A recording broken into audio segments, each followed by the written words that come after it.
الحمد لله الحمد لله الأكرم الذي خلق الإنسان وكرم وعلمه من البيان ما لم يعلم এই ভাই আপনি কি শুরু করছেন? হ্যাঁ, আপনি কি ঠিকই করতেছেন 1 ঘন্টা ধরে? হ্যাঁ, কি করতেছেন আপনি? না জানেন তো ফাইজলামি করতেছেন আপনি, তো মাইক ঠিক করতেন না, ফাইজলামি করতেছেন অনেকক্ষণ ধরে। কেন এখন ওয়াজ করবেন, এখন ঠিক করবেন কেন আপনি? আবার কথা কথা তর্ক করতেছেন আপনি। তো কথা জিগেলেই তো আপনি তর্ক করেন।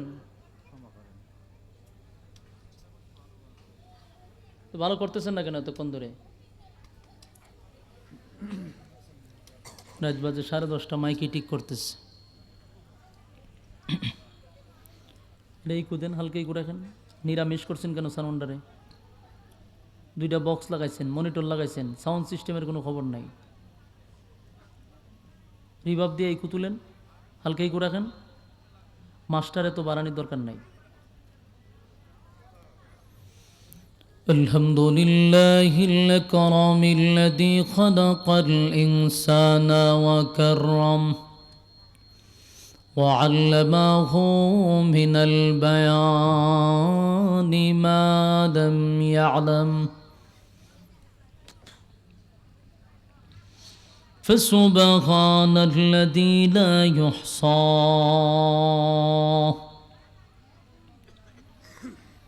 امتنانه باللسان ولا بالقلم ونشهد أن لا إله إلا الله وحده لا شريك له وأشهد أن سيدنا وسندنا وحبيبنا ومولانا محمدا عبد الله ورسوله أرسله بالحق بشيرا ونذيرا وداعيا إلى الله بإذنه وسراجا منيرا أما بعد فأعوذ بالله من الشيطان الرجيم ভাই ইকু দেন হালকা ইকু রাখেন। بسم الله الرحمن الرحيم إلا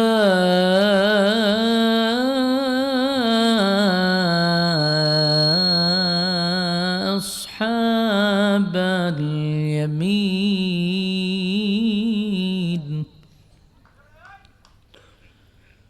في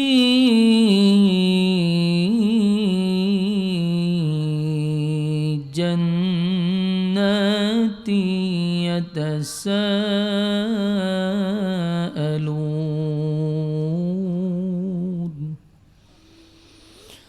عن المجرمين ما سلككم في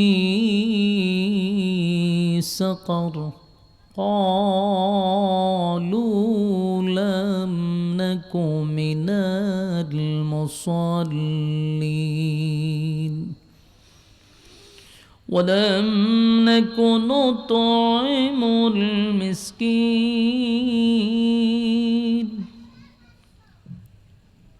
وكنا نخوض مع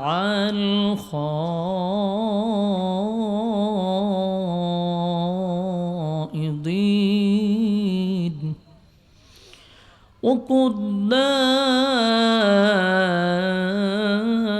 نكذب بيوم الدين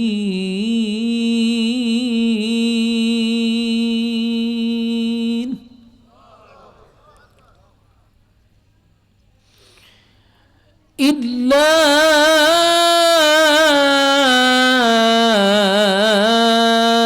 أصحاب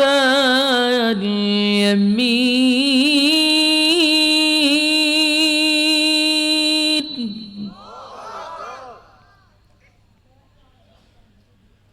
في جنات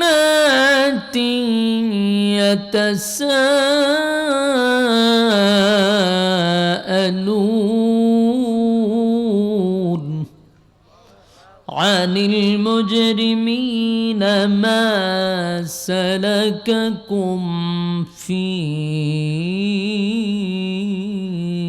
سقر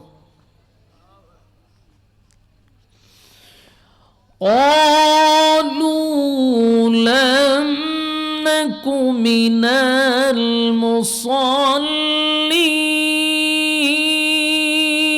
المصلين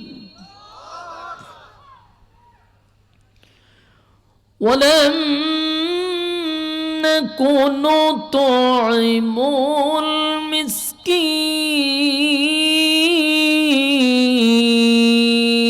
المسكين وكنا نخوض مع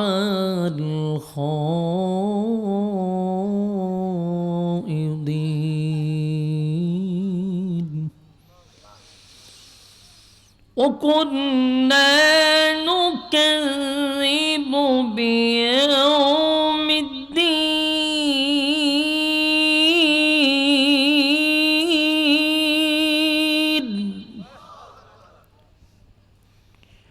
وكنا نكذب بيوم الدين حتى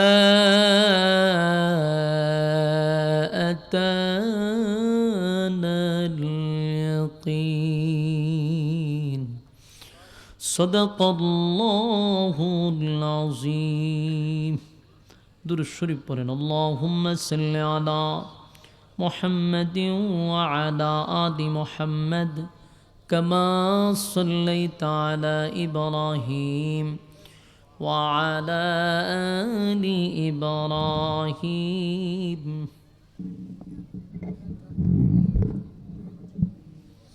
اللهم بارك على محمد وعلى آل محمد كما باركت على إبراهيم وعلى آل إبراهيم إنك حميد مجيد मेरा दिल तलब रहा है मेरे जलने रहा है सीना ए दवा वही मिलेंगे मुझे ले चलो मदीना बलगल उला बिकमालिही এখানে কথা কই কে দেন দৌড়াই দেন তো এখানে চিল্লাচিল্লি করে কে এখান থেকে পোলাপানগুলো সরাই দেন এক সবগুলোর সরাই দেন সবগুলো এখানে এসে দাঁড়ায় গল্প করতেছে بلغ العلا بكماله كشاف التجى بجماله حسنت جميع خصاله صلوا عليه ذکر باطل کو ہٹا دے دل سے رب ذکر میں تیرے لگا دے روز شب لا الہ الا اللہ لا الہ لا الہ إلا الله لا إله لا إله إلا الله محمد رسول الله صلى الله عليه وسلم الحمد لله জামতুল কবরস্থান আশরাফুল উলুম কওমি মাদ্রাসা হাফিজিয়া মাদ্রাসা প্রাঙ্গণে আয়োজিত আজিমুশান দোয়ার মাহফিল সভাপতিত্ব করছেন আলহাজ মোহাম্মদ রহমত আলী সরকার সাহেব। আজকের মাহফিলে যিনি প্রধান অতিথি, আজকের মাহফিলের প্রধান অতিথি যিনি আপনাদের সামনে এতক্ষণ কথা বলেছেন, উত্তরবঙ্গের ঐতিহ্যবাহী মাদ্রাসা জামিল মাদ্রাসার সম্মানিত মঈন মুহতামিম হজরত মাওলানা মুফতি আতাউল্লাহ নিজামী সাহেব দামাত বরকাতুহুম অত্যন্ত গুরুত্বপূর্ণ কথা আপনাদের সামনে উপস্থাপন করেছেন। উপস্থিত আছেন মুআজ্জাজ মুকাররম উলামায়ে কেরাম, আওয়াজ যতটুকু দূরে যাচ্ছে অবস্থানরত আছেন পর্দানিশী মা ও বোনেরা, সকলের প্রতি আন্তরিক মোবারকবাদ, অভিনন্দন আপনাদেরকে। প্রচণ্ড ঠান্ডার মধ্যে আপনারা দ্বীনি কথা শোনার উদ্দেশ্যে এখানে অবস্থান করেছেন। মোনাজাত পর্যন্ত আপনাদেরকে ধৈর্যের সাথে কথাগুলি শ্রবণ করার তৌফিক দান করুক, দোয়া করি সকলে বলে আমিন। আমরা শুকরিয়া আদায় করছি আল্লাহ রাব্বুল আলামিন আমাদেরকে বরকতি মজলিসে বসার সুযোগ করে দিয়েছেন, আলহামদুলিল্লাহ। লক্ষ কোটি দুরুদ এবং সালাম আল্লাহর সৃষ্টির প্রধান আকর্ষণ জনাবে মুহাম্মদুর রাসূলুল্লাহ সাল্লাল্লাহু আলাইহি ওয়াসাল্লামের উপর। সম্মানিত সুধী, আপনারা এখনও রাস্তাঘাটে দোকানপাটে যারা আছেন, অনর্থক সময় নষ্ট না করে মাহফিলের ভিতরে আমরা বসে যাই। এখানে যতক্ষণ বসা থাকবেন গুনাহ না হওয়াটাই সম্ভব, প্যান্ডেলের বাহিরে গেলে গুনাহ হওয়াটা সম্ভব। তাই আমরা গুনাহমুক্ত পরিবেশে যেন বসতে পারি, আল্লাহ আমাদের সুযোগ করে দিয়েছেন। বাকি আমরা একটু যদি চেষ্টা করি তাহলে অবশ্যই আমরা এই বরকতি মজলিসে শরীক হতে পারি। দেখেন, আমি সুদূর হবিগঞ্জ থেকে আগত, দীর্ঘক্ষণ সময় আমি যাত্রা করে আপনাদের এখানে আসছি। লং একটা জার্নি, প্রায় 12 ঘন্টা 14 ঘন্টা লাগে আসতে। এই পরিমাণ সময় নিয়ে আপনাদের এখানে আসছি।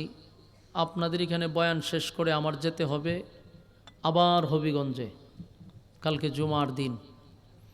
তো যাইতে যাইতেই তো সকাল 8-9 বাজব।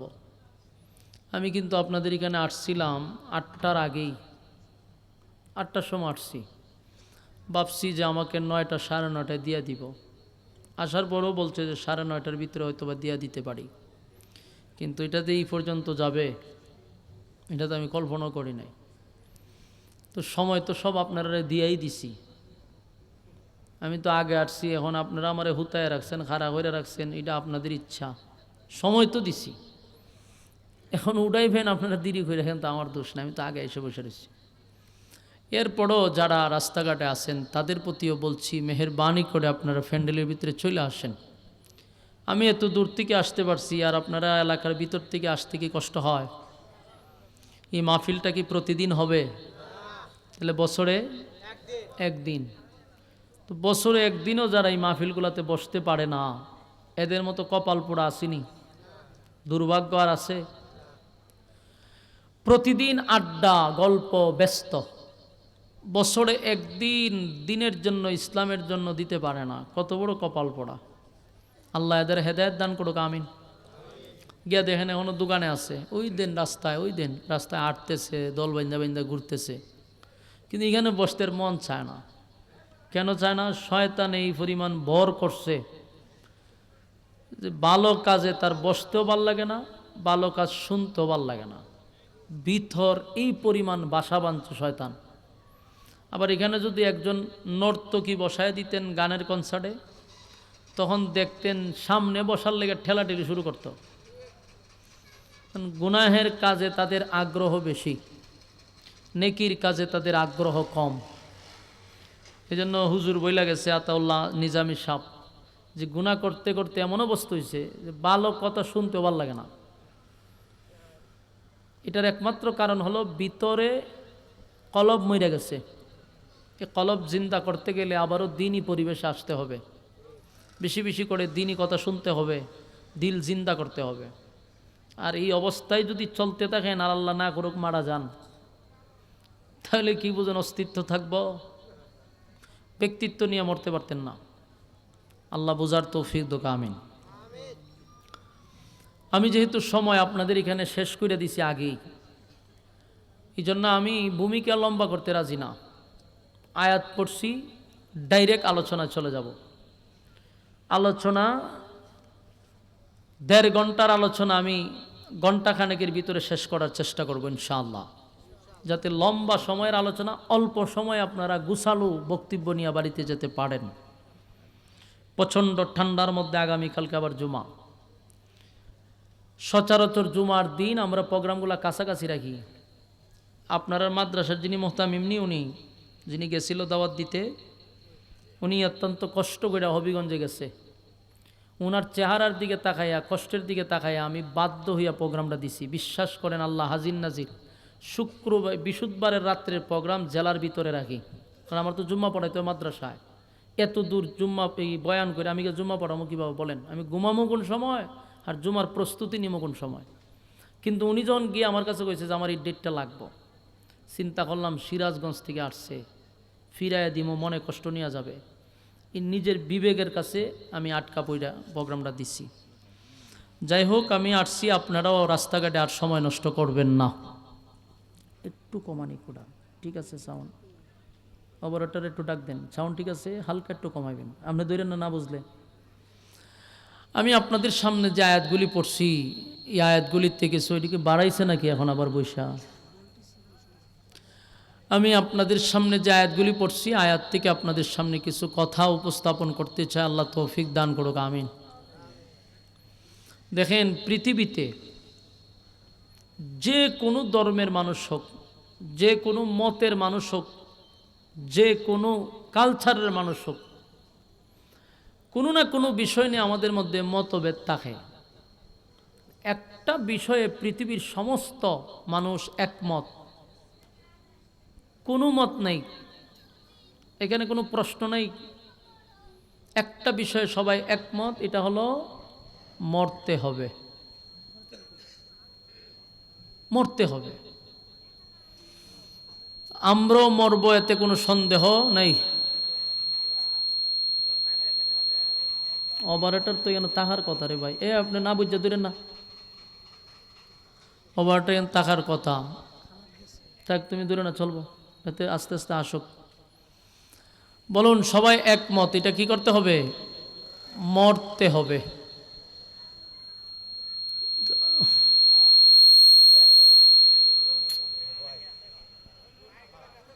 এই ভাই, আপনার ধরেন না, আপনার ধরেন, হালকা একটু কমাই দেন, হালকা। আমরা সাউন্ড ঠিক আছে, শুধু জাস্ট ইকুটা একটু কমাই দেন। সাউন্ড ঠিক আছে, ইকুটা হালকা একটু কমান। ঠিক আছে, এখন সাউন্ড ঠিক আছে। আল্লাহ রাব্বুল আলামিন আর একটু ইকু কমান। প্রত্যেকটা মানুষ মৃত্যুর স্বাদ গ্রহণ করতে হবে, এতে কোনো সন্দেহ নেই। চলবো তো। আল্লাহ বলেন, মৃত্যু যে আমাদের কাছে আসবে, আমরা যে মরব, এটা আমরা কিন্তু বিশ্বাস করি। কেউ নামাজ পড়ুক না পড়ুক, রোজা রাখুক বা না রাখুক, আল্লাহর আইন মানুক বা না মানুক, কিন্তু এটা মানে যে মরতে হবে। মরতে হবে আমরা মানি, বিশ্বাস করি। কিন্তু এই জিনিসটা আমরা কেন বুঝি না যে মরতে যেহেতু হবেই, হিসাবত তো আল্লাহর কাছে দিতে হবে। আমার কথা আপনারা বুঝেন? আমি কিন্তু আমার হবিগঞ্জের ভাষায় কথা বলতেছি না। যদি হবিগঞ্জের ভাষায় বলি তো আপনারা এখানে কবর জিয়ারত হবে, বুঝবেন না কিছুই। কিন্তু আমি আপনাদেরকে বলতেছি, একটু মাঝে মধ্যে হানা বললেন। মরব বিশ্বাস করি, কিন্তু হিসাব যে দেওয়া লাগবে এটা বিশ্বাস করিনি। বিশ্বাস করেন? বা একটু আওয়াজ দেন। হায় হায় হায় হায়, কেমনে আপনারা তো আল্লাহ জবান দিছে, মাঝে মধ্যে একটু হা না কইেন। এইভাবে চুপ থাকলে আমি বুঝি যে কথা বুঝেন না। আল্লাহর কাছে আমাদের জবাব দিতে হবে, হিসাব দিতে হবে। এতটুকু বিশ্বাস আপনারা এই উত্তরবঙ্গের আপনার মানুষের কাছে বিশ্বাসটা আসেনি? এইখানে একটু আওয়াজ দা কইয়েন তো। মরব এটা বিশ্বাস করি, হিসাব যে দিতে হবে এটা কেন বিশ্বাস হয় না? প্রত্যেকটা মানুষ আল্লাহর সামনে দাঁড়াইয়া আবার পুনরায় দাঁড়াবে, পাই পাই করে হিসাব দিতে হবে। এবং এই কথাটা আমার না, আল্লাহ কোরআনে বলেন, কুল্লু নাফসিম বিমা কাসাবাত রাহিনা। প্রত্যেকটা মানুষ আমি আল্লাহর সামনে দাঁড়াইয়া পাই পাই করে হিসাব দিতে হবে। হিসাব ছাড়া সামনে আগানোর কোনো সুযোগ নেই। তো হাসরের মাঠে যখন আল্লাহ মানুষকে আবার পুনরায় দাঁড় করাবে, আমরা যে আবার জীবিত হব বিশ্বাস হয়? কথা হয় না? হ্যাঁ, বিশ্বাস করতে হবে। আল্লাহ বলেন কুল্লু মান আলাইহা ফান, মানে সব ধ্বংস করে দিব। বাকি যিনি থাকবেন তিনি হলেন আল্লাহ। জোরে হইতে অসুবিধা হয়? বাকি যিনি থাকবেন তিনি হলেন আল্লাহ। কুল্লু মান আলাইহা ফান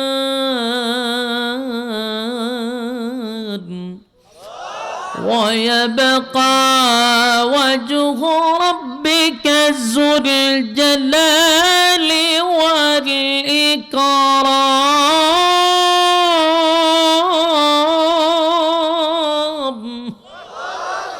আল্লাহ সব ধ্বংস করে দিব, বাকি যিনি থাকবেন তিনি হলেন আল্লাহ। সব মানুষকুল ফেরেশতাকুল সব কিছু ধ্বংস হবে, যিনি থাকবেন তিনি আল্লাহ। তিনি চিরঞ্জীব, ওনার মরণ নেই, ওনার মরণও নেই, গুমও নেই। এই ফুলাপানা এই কথা বলো না, গুমও নেই, তন্দ্রাও নেই। আল্লাহ কোরআনে বলেন লা তাখুযুহু সিনাতুন ওয়ালা নাওম।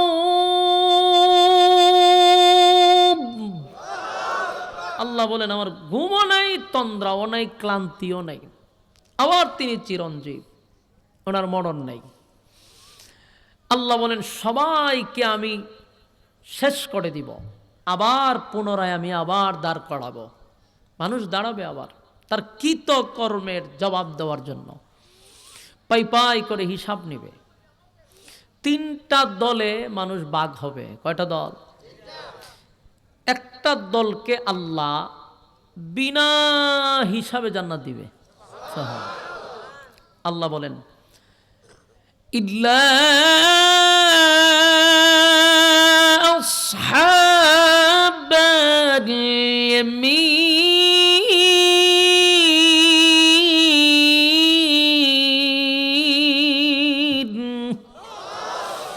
আল্লাহ কয় ইল্লা আসহাবাল ইয়ামিন, আসহাবে ইয়ামিনদেরকে বিনা হিসাবে জান্নাত দিব।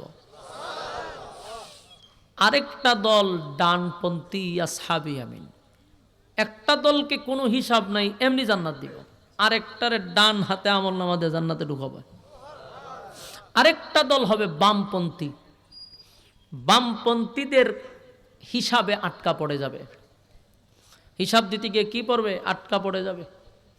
এদেরকে বাম হাত দরাইয়া আমলনামা দিবে সোজা জাহান্নামে।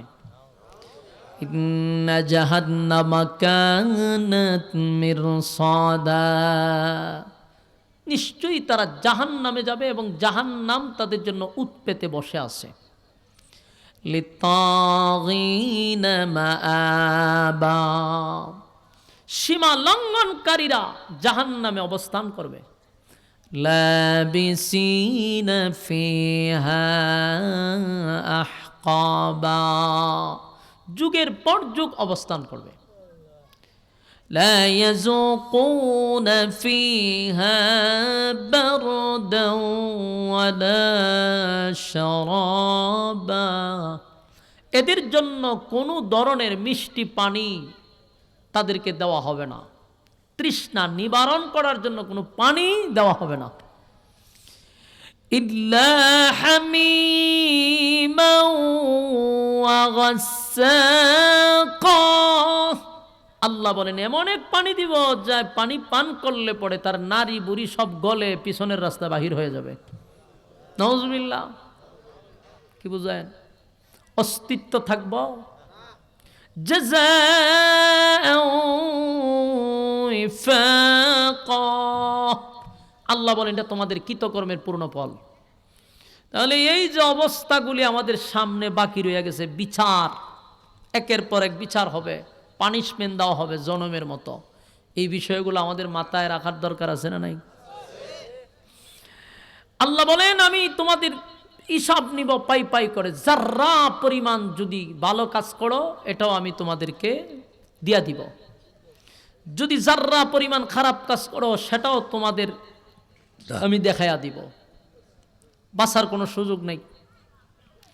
আল্লাহ বলেন মানুষ দুই ভাগ হয়, একটা জাহান্নামে যাবে, একটা জান্নাতে যাবে। জান্নাতে যারা যাবে এদেরকে আল্লাহ স্পেশালি কিছু নিয়ামত দিবে। সুবহানাল্লাহ। প্রথম নম্বর যে নিয়ামতটা দিবে এটা দুনিয়াতে মানুষ চাইলেও পায় না, কোনো নবী রাসূলকে আল্লাহ দিয়েছে না, দিবেও না। এই নিয়ামতটা হলো জান্নাতে দেওয়া হবে। এটা হলো এক নম্বর নিয়ামত, যে আর কোনোদিন আপনি মরবেন না। সুবহানাল্লাহ। আছে? আর মরবেন না, মরণ নাই, চিরঞ্জীব, আপনিও আর মরবেন না জান্নাতের ভিতরে। এক নম্বর নিয়ামত, মরণ নাই। দুই নম্বর হলো জান্নাতের ভিতরে আপনি আর বৃদ্ধ হবেন না। দুনিয়াতে কেউ বৃদ্ধ হইতে চায়? কই ওয়াজ করি আমি আল্লাহ, হ্যাঁ বৃদ্ধ হইতে চায় কেউ? জান্নাতে কোনোদিন বৃদ্ধ হবেন না। তিন নম্বর হলো জান্নাতে প্রত্যেকটা মানুষের বডি থাকবে 60 হাত লম্বা, মানুষের চেহারা থাকবে ইউসুফ নবীর মতো সুন্দর, মানুষের কণ্ঠ থাকবে দাউদ নবীর মতো সুন্দর, মানুষের চরিত্র হবে আজিম চরিত্র। وَإِنَّكَ لَعَلَى خُلُقٍ عَظِيمٍ।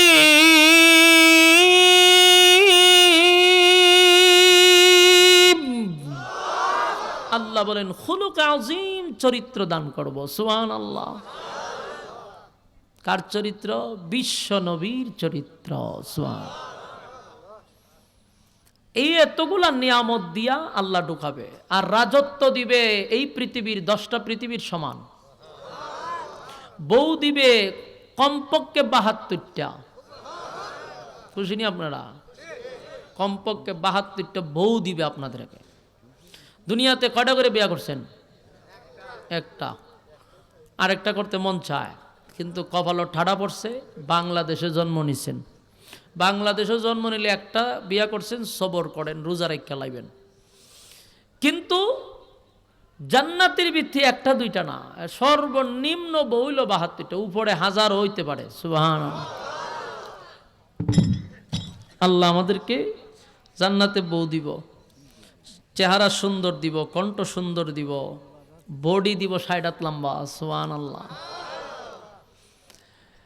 জান্নাতীরা জান্নাতের ভিতরে অবস্থান করবে, আর জাহান্নামীরা জাহান্নামের ভিতরে অবস্থান করবে। ইল্লা আসহাবাল ইয়ামিন। আসহাবে ইয়ামিন যারা, আসহাবে ইয়ামিন যারা, তারা জান্নাতের ভিতরে অবস্থান করবে। বিনা হিসাবে আল্লাহ জান্নাত দিবে, জান্নাত পাইব। এক নম্বর হলো মরণ নাই, সুন্দর চেহারা, বডিওয়ালা। এই পৃথিবীর 10টা পৃথিবীর সমান জান্নাত পাবে। সুবহানাল্লাহ। তো জান্নাতীরা জান্নাতের ভিতরে ঘুরবে, আনন্দ ফুর্তি সব করব। করার পরে আল্লাহ একদিন জিজ্ঞাসা করবে, তোমাদের জান্নাত পাইয়া কেমন লাগে? ভালো লাগেনি? তখন জান্নাতীরা বলবে আল্লাহ খুব ভালো লাগে, কিন্তু একটা কষ্ট আছে। কি কষ্ট? দুনিয়াতে কিছু বন্ধু বান্ধব ছিল, ভালোবাসার কিছু মানুষ ছিল, একই সাথে ব্যবসা করতাম, চাকরি করতাম, খেলাধুলা করতাম। ইডির জান্নাত পাইয়া তালাশ করি পাই না। আল্লাহ তাদের নাম জিজ্ঞাসা করলে বলবে যে এরা জাহান্নামের ভিতরে আছে আর তুই জান্নাতের ভিতরে আসস, এই জন্য এদেরকে দেখোস না। সুবহানাল্লাহ। তো জান্নাতীরা কবে আল্লাহ এদের সাথে একটু দেখা টাকা করা যাবে কিনা? আল্লাহ বলবেন যে জান্নাতীরা তো জান্নাতের সুখে শান্তিতে আছে, কেন জাহান্নামীদেরকে তোমরা দেখতে চাও? জান্নাতীরা বলবে আল্লাহ জান্নাত তো পাইছি ঠিক, কিন্তু আনন্দ লাগে না, কারণ এরা যদি আমাদের সুখ শান্তিটা না দেখে আমাদের তো ভালো লাগে না। তখন আল্লাহ বলবো ঠিক আছে, আমি এদের সাথে দেখা করানোর একটা ব্যবস্থা করে দিব। এই কথাটিও আমার না, আল্লাহ কোরআনে বলছে ফি জান্নাতিন ইয়াতাসাআলুন আনিল মুজরিমিনা মা সালাকাকুম ফি সাকার।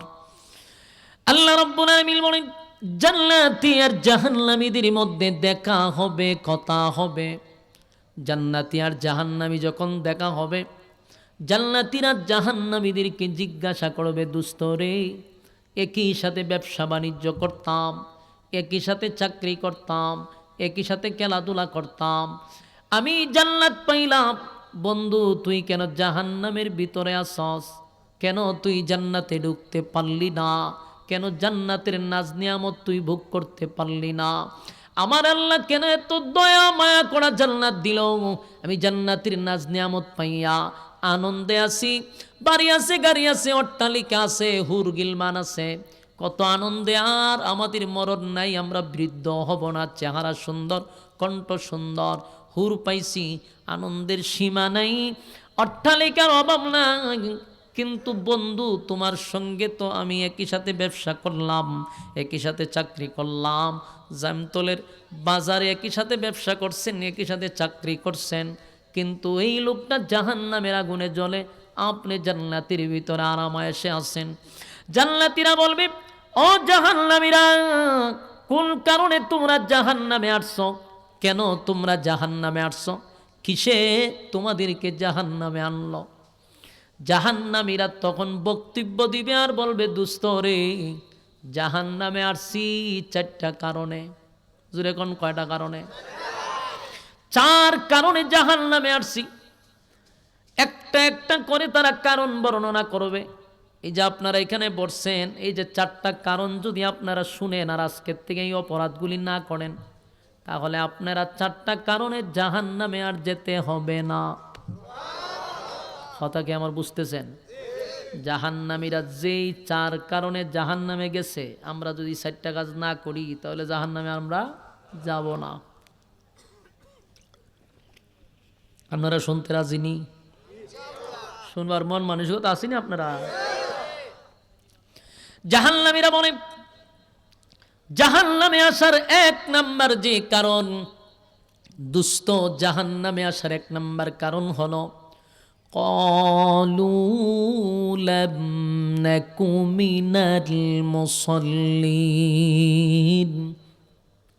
জাহান্নামীরা বলবে জাহান্নামে আমরা আসছি 1 নাম্বার কারণ হলো ক্বালু লাম নাকু মিনাল মুসাল্লিন। দুনিয়ার জমিনে তুমি আর আমি একই সাথে ব্যবসা করতাম, একই সাথে চাকরি করতাম, কথা ঠিক, কিন্তু আজানটা মসজিদের মধ্যে দিলে বন্ধু তুমি দৌড়াইয়া মসজিদে চলে যাইতা, তুমি নামাজে চলে যাইতা, আর আমি আজান দিলে বৈশা গল্প করতাম, খেলাধুলা করতাম, দোকানদারি করতাম, ব্যবসায় ব্যস্ত থাকতাম, ফ্যামিলিতে ব্যস্ত থাকতাম। ক্বালু লাম নাকু মিনাল মুসাল্লিন। তুমি দুনিয়ার জমিনে নামাজি ছিলা, আমি নামাজি ছিলাম না, তাই জাহান্নামে আসার 1 নাম্বার কারণ বলুন তো দেখি কি না পড়া? আরো জোরে সবাই মিলে। নামাজ না পড়ার কারণে জাহান্নামীরা নিজেই বলতে থাকবে 1 নাম্বার কারণ জাহান্নামে আসার 1 নাম্বার কারণ হলো নামাজ না পড়ার কারণে। এখন আপনারা তো শুনছেন যে জাহান্নামে যাওয়ার 1 নাম্বার কারণ কি? নামাজ না পড়া। এখানে যারা বসছেন এই রোগে আক্রান্ত আছে না নাই? ওই দিন আক্রান্ত যারা আছে ওই দিন যাইতেছে, ছায়া দেখেন যে উঠবো এই রোগে আক্রান্ত। কথা ঠিক নেই? আপনারা খালি ফিসাদ আমি দেখাই দেবো, সবাই স্লোগান দিবেন যেটা বেনামাজি জায়গা, কারণ নামাজের কথা উঠলে যারা উঠতে যায় বুঝবেন এই রোগে আক্রান্ত। কথা ঠিক নেই? জাহান্নামীরা বলবে জাহান্নামে আসার এক নাম্বার কারণ হলো নামাজ না পড়া, নামাজ না পড়া, নামাজ না পড়া। এই প্যান্ডেলের ভিতরে বহু রোগে আক্রান্ত আছেন, কিন্তু আমি আপনাদেরকে বলবো উঠলেই আপনি ধরা খাই নেবেন যে আপনি হামলা। হ্যাঁ, উঠলে আমরা বুঝবো যে আপনি এই রোগে আক্রান্ত। তাই একটু মনোযোগ দিয়ে শুনেন, দিলের কান লাগায়া শুনেন। আপনারা কি মনে হয় আমি কোনো গিচ্ছা কাহিনী বলবো? গিচ্ছা কাহিনী আপনাদের উত্তরবঙ্গে চলে বেশি, বাস্তব কথা। এই জন্য আমরা উত্তরবঙ্গে আসি না। আমারে দেখছেন ঘন ঘন আসতে। আমার প্রোগ্রাম ডেইলি কমপক্ষে থাকে 3টা 4টা। আমি দুপুর থেকে শুরু করি রাতের 12টা পর্যন্ত প্রোগ্রাম চলতেই থাকে। 2টা 3টা নিচে কোনো প্রোগ্রাম নাই। এই চাইটা আমার এত চাহিদা, আপনাদের চাইটা প্রতিদিন ফোন আসে। উত্তরবঙ্গে এত চাহিদা, আমি প্রোগ্রাম রাখি না। না রাখার কারণ হলো আসলে হুজুর লম্বা বয়ান করতে হবে আর মানুষটা কান্দাইতে হইব। তো কান্দাইব কি দিয়ে? গিচ্ছা কইয়া। কাল্পনিক যত ধরনের ভণ্ডামি কথাবার্তা আছে আপনাদের এলাকায় চলে বেশি। ওই কাল্পনিক গিচ্ছা, নাই কোরআনে নাই হাদিসে, বাপ দাদার গিচ্ছা কইয়া কইয়া মানুষটা কান্দায়। এগুলা বইলা বক্তা আমি নিজেই খান্দি না, আমি সুতারে খান্দামো কিভাবে? এটা তো ভণ্ডামি। যদি 5 মিনিটও বয়ান শুনেন, কোরআন থেকে শুনবেন, অন্তর তাজা হয়ে যাবে। এই যে আমি এতগুলো আয়াত তেলাওয়াত করছি, এতগুলো আয়াত তেলাওয়াত করছি, আরও তো করতেছি, প্রতিটা অক্ষরে যে 10টা করে নেকি আপনার আমল নামায় গেছে, খবর আছে? এতক্ষণে এখানে বৈশ আপনার আমল নামায় হাজার হাজার নেকি অলরেডি ঢুকে গেছে। তা আপনি বয়ান শুনলেন 2 ঘন্টা, বেটা খালি গিচ্ছা খানো দিলে টান মারতেছে। সারা মাহফিলে একটা আয়াত পড়ে না, একটা ব্যাখ্যা নাই, কিচ্ছু নাই, শুধু কাল্পনিক গল্প সারিয়া দিল। এইগুলা বইলা শ্রোতা সারা রাত না ঘুমাইয়া জাগ্রত হইয়া ঠান্ডার মধ্যে বসে রয়েছে তোমার বাপ দাদার গিচ্ছা শুনবার লাগিয়া আর তোমার ব্যক্তির গিচ্ছা শোনার জন্য। ওই যে একজনে হয়েছে, বাকি সবাই তো এই রোগে আক্রান্ত। এটা পাবলিকে মজা পায়, এই মজায় আপনাকে কোনো ভালো একটা জায়গায় নিতে পারবে না। কোরআন থেকে কথা শুনবেন, অল্প হোক, এটা অথেন্টিক বেঝাল মুক্ত কথা, ফরমালিং ছাড়া যা শুনতেছেন একেবারে অথেন্টিক, ভিতরে কোনো বেঝাল নাই। আর গিচ্ছা কাহিনীর মধ্যে পুরাটাই বেজাল, কোনো রেফারেন্স নাই, ডকুমেন্টস নাই, এই কইতেছে চলতেছে। আল্লাহ মাফ করুক। এই জন্য আমি ভাই আপনাদের এখান থেকে আসতে খুব কমই আসি। আইলে লম্বা বয়ান করেন, সারা মাহফিলও লম্বা বয়ান করে কি গিচ্ছা কাহিনী কইয়া। এই জন্য অল্প কথা শুনবেন, স্থির হয়ে বসে থাকবেন। আল্লাহর কসম প্রতিটা কথা কোরআন থেকে হবে। রাজি আছেন? এখন দেখেন জাহান্নামী কি কয়। জাহান্নামে আসার 1 নাম্বার কারণ ক্বালু লাম নাকু মিনাল মুসাল্লিন। দুনিয়ার জমিনে আমরা মুসল্লি ছিলাম না, দুনিয়াতে আমরা মুসল্লি ছিলাম না। তোমরা মুসল্লি ছিলা তাই জান্নাতে গেছো, আর আমরা ভণ্ডামি করছি, নামাজের সময় গল্প করছি, নামাজের সময় ব্যবসা করছি, নামাজের সময় খেলাধুলা করছি, আড্ডা মারছি, তাই আজকে আমরা জাহান্নামী। দেখেন জাহান্নামীরা নিজেরাই বলতেছে ক্বালু লাম নাকু মিনাল মুসাল্লিন। জাহান্নামীরা বলবে এই জান্নাতীরা, জাহান্নামে আসছি 1 নাম্বার কারণ হলো আমরা দুনিয়ার জমিনে নামাজ পড়তাম না, দুনিয়াতে আমরা নামাজি ছিলাম না, তাই তো আজকে জাহান্নামে আসছি। আমার যুবক ভাইরা, জাহান্নামে যাওয়ার 1 নাম্বার কারণ হলো নামাজ। এই নামাজ হলো সমস্ত ইবাদতের মধ্যে হলো মূল, যে মেইন ইবাদত হলো নামাজ। আপনার নামাজ নাই, আপনি যদি দেশপ্রেমিক হন ফায়দা আছে। আপনি যদি মনে করেন যে গরিবের বন্ধু হন, আপনি সমাজ সেবক হন, আপনি মানুষকে দান দক্ষিণা করতেছেন, সব ঠিক আছে, কিন্তু সমস্যা হইল আপনি নামাজ পড়েন না। তাহলে বলুন তো এতগুলো গুণের 4 পয়সার দাম আছে? কোনো দাম আছে? আমি একটা এক্সাম্পল দিই, গিচ্ছা না, এক্সাম্পল বুঝার জন্য। মনে করেন আপনাদের এলাকার, ওই জন্য আমরা চেয়ারম্যান সাহেব এখানে বসে রয়েছে, মনে করুন ওনার ছেলে থাকে বিদেশ, তো ওনার ছেলে আসবে দেশে, বিবাহ করাবে। তো ফোন দিয়া ছেলেরে বলল যে বাবা তুমি আইসা বউ দেখবা, এরপরে বিবাহ করবা, তোমার সময় চলে যাব, যেহেতু তুমি আইসাই মাত্র থাকবো 2 মাস, তো তোমার জন্য আমরা আগে বউ রেডি করে রাখছি, আইসাই তুমি বিয়া করবা। তো ছেলে বলল ঠিক আছে আপনারা বউ দেখেন। এখন মনে করেন চেয়ারম্যান সাহেবের ছেলেরে বিয়া করাবে। আপনাদের এই পুরা সিরাজগঞ্জ জেলার মধ্যে সবচেয়ে সুন্দর রূপসী একটা মেয়ে, গুণে রূপে সব দিকে স্মার্ট শিক্ষিত একটা মেয়ে দেখছে। দেখার পরে ছেলের জন্য ঠিক করলো, তো ছেলে জিগায়, বাবা আপনারা কি মেয়ে ঠিক করছেন? বলে হ, মেয়ে ঠিক করছি। তো বাবাই বলতেছে যে বাবা মেয়ের নিয়ে টেনশন করো না, পুরা সিরাজগঞ্জের মধ্যে সবচেয়ে সুন্দরী, লম্বা, তারপরে গুণে সর্বদিক দিয়ে মেয়ের কোনো ত্রুটি নেই। এখন গঠক যিনি, গঠক কন্যা আপনারা, গঠকে বউ দেখছে, তাই চেয়ারম্যানটা কইতেছে স্যার আপনার ছেলের জন্য আমি একটা বউ দেখছি, আপনার ছেলেরা জানাই দেন। মেয়ে লম্বাও না, খাটোও না, বাটিও না, একেবারে পরিমাণ মতো আছে। মেয়ে এত সুন্দর যে একেবারে বিদেশি চামড়া, মেয়ের চোখগুলা বড় বড়, চুলগুলা লম্বা, চেহারার গঠন ভালো, এরপরে আপনার কথার সৌন্দর্য, লেখাপড়া শিক্ষিত, সর্বদিক দিয়া গুণে গুণান্বিত। চেয়ারম্যান সাহেব তো ঘটকের কথা কই না, শূন্য কইল যে না ঠিক আছে, মেয়ে সর্বদিক দিয়া যেত গুণে গুণান্বিত, আর কোনো ঝামেলা তো নাই। মেয়ের বাড়ির অবস্থা, বলে বাপ তো মেয়ের শিল্পপতি, বিশাল সম্পত্তি, তাদের কোনো জিনিসের অভাব নাই, একটা সমস্যা আছে। এখন চেয়ারম্যান সাহেব বলল এই সমস্যাটা কি? তা বলে এটা শোনার দরকার নেই, এটা শোনার দরকার নেই, কারণ 1000 গুণ যার মধ্যে আছে, একটা সমস্যা আপনি শুনে কি করবেন? কিন্তু যে বিয়া করে এর ভিতরে তার কুটুর করে বাড়ি মারছে যে কিরে একটা সমস্যা আছে, কি কইল? এখন গটে কয় না, গটে কয় 1000 গুণ আছে, একটা সমস্যা শুনে কি করবেন? এখন তো চেয়ারম্যান সাহেবই বলল যে না তুই আমারে বল সমস্যাটা কি। গটে কয় না না, এটা শোনার কোনো দরকার নাই, 100টা গুণ আছে মেয়ের, এটা শুনে কি করবেন? কোনোভাবেই বলতে না, খালি কই গুণ আছে, খালি কই গুণ আছে, মেয়ের এগুলো আছে এইগুলো আছে, সমস্যা যেটা কইছেন এটা ধরারই দরকার নাই, এটা শোনারই দরকার নাই। কিন্তু অহন মনে করেন উনি বলতেছে যে না তুই এটা না কোয়া পর্যন্ত আমার ছেলের আমি বিয়ে করাইতাম না, যা।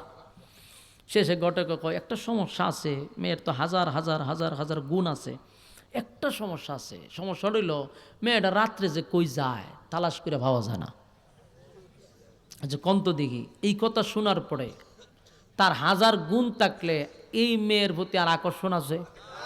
কথা কই না দি, মেয়ের যদি 1000 গুণ থাকে, কিন্তু একটা সমস্যা হইল রাত্রে কই যায় এটারে ভাবা যায় না, সকালে আসে, এই মেয়েরে 1000 গুণ কইলে আর ভাল লাগবো?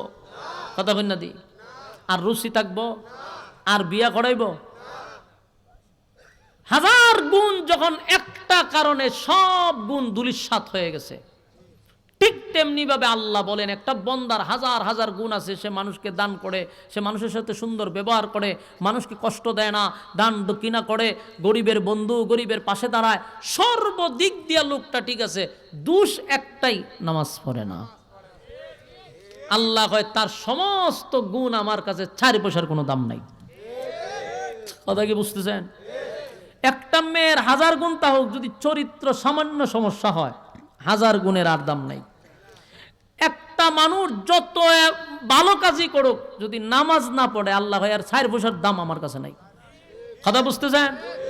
নামাজ এত বড় একটা ইবাদত, সুবহানাল্লাহ। এই জন্য আল্লাহ বলেন ক্বালু লাম নাকু মিনাল মুসাল্লিন, যারা দুনিয়াতে মুসল্লি ছিল তারা জান্নাতি। সুবহান আল্লাহ রাব্বুল আলামিন বলেন ক্বালু লাম নাকু মিনাল মুসাল্লিন, জাহান্নামীরা জুড়ে জুড়ে বলবে দুনিয়ার জমিনে তুমি জান্নাতি, তুমি নামাজ পড়তা তাই আজকে জান্নাতি, আমরা নামাজ পড়তাম না তাই জাহান্নামী। তার মানে জাহান্নামে যাওয়ার 1 নাম্বার কারণ হলো নামাজ। এই নামাজ সবচেয়ে বড় ইবাদত। যুবক ভাইরা আমার, আল্লাহ বলেন কোরআনে বলেন ইন্নাস সালাতা তানহা আনিল ফাহশাই ওয়াল মুনকার, যারা নামাজ পড়ে তাদেরকে নামাজ গুনাহ থেকে বিরত রাখে। নামাজি ব্যক্তিকে গুনাহ থেকে, ফায়সা কাজ থেকে নামাজ তারে বিরত রাখে। ইন্নাস সালাতা তানহা আনিল ফাহশাই ওয়াল মুনকার, নামাজি ব্যক্তিকে গুনাহ থেকে নামাজ বিরত রাখে। এখন প্রশ্ন হইল হুজুর, আমাদের সমাজে এমন মানুষ আমরা দেখি নামাজ পড়ে 5 ওয়াক্ত কিন্তু আবার সুদও খায়, নামাজ পড়ে ঘুষও খায়, নামাজ পড়ে দুর্নীতি করে, নামাজ পড়ে মিথ্যা কথা বলে, নামাজ পড়ে মানুষকে গালি দেয়। তাহলে আল্লাহ বলল ইন্নাস সালাতা তানহা আনিল ফাহশাই ওয়াল মুনকার, নামাজি ব্যক্তিকে নামাজ গুনাহ থেকে বিরত রাখে। কিন্তু আমরা চোখ দিয়া দেখি নামাজও পড়ে, সুদও খায়, ঘুষও খায়, নামাজ পড়ে মিথ্যা কথা বলে, নামাজ পড়ে ওজনে কম দেয়, নামাজ পড়ে মানুষের জমি দখল করে, এমন লোক আছে না? না। তাহলে আল্লাহর কথা কি মিথ্যা হয়ে গেল? নাউজুবিল্লাহ। আল্লাহ তো বলল নামাজি ব্যক্তিকে নামাজ গুনাহ থেকে বিরত রাখে, কিন্তু আমরা দেখি নামাজ পড়ার পরেও গুনাহ করে। তার কারণটা কি? কারণটা হলো আল্লাহর কথা সত্য, মালিক যা বলছে এটাই সঠিক, কিন্তু নামাজ পড়েও গুনাহ করে। কেন? কারণ ওই ব্যক্তির নামাজ হয় না। নামাজ হয় না। নামাজ যদি সঠিকভাবে হয়, নামাজ রাসূল যেইভাবে পড়ছে আমরা যদি সেইভাবে পড়ি, তাহলে একটা মানুষ জিন্দেগিতে গুনাহ করা সম্ভব না। নামাজ তারে গুনাহ থেকে বাঁচায়া দিবে।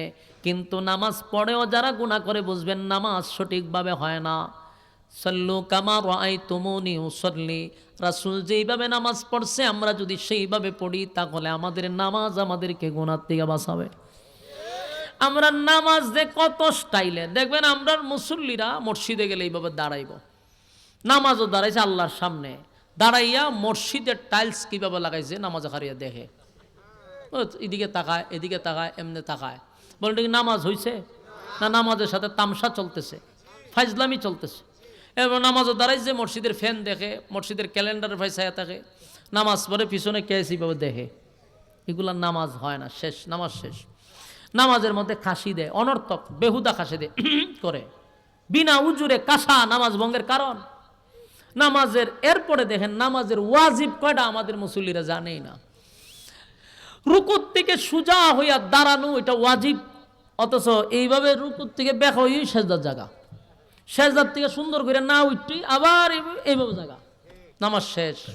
মুসল্লি জানেই না, 60 বছর ধরে এইভাবে পড়তেছে, অথচ নামাজ হয় না। এই নামাজ হয় না, কিন্তু নিজেরা নামাজি মনে করতেছে, আর আবার গুনাহও করতেছে, আবার মিথ্যা কথা বলতেছে, নামাজও পড়তেছে। কারণ নামাজ তো নামাজ হয় না, এই জন্য গুনাহ থেকে নামাজে তারা বাঁচায় না। কথা কি বুঝতেছেন? একটা লোক যদি সঠিকভাবে নামাজের সমস্ত আইন কানুন মান্য নামাজ পড়ে, কসম খোদার এই লোকটা গুনার কাজ করতে পারে না।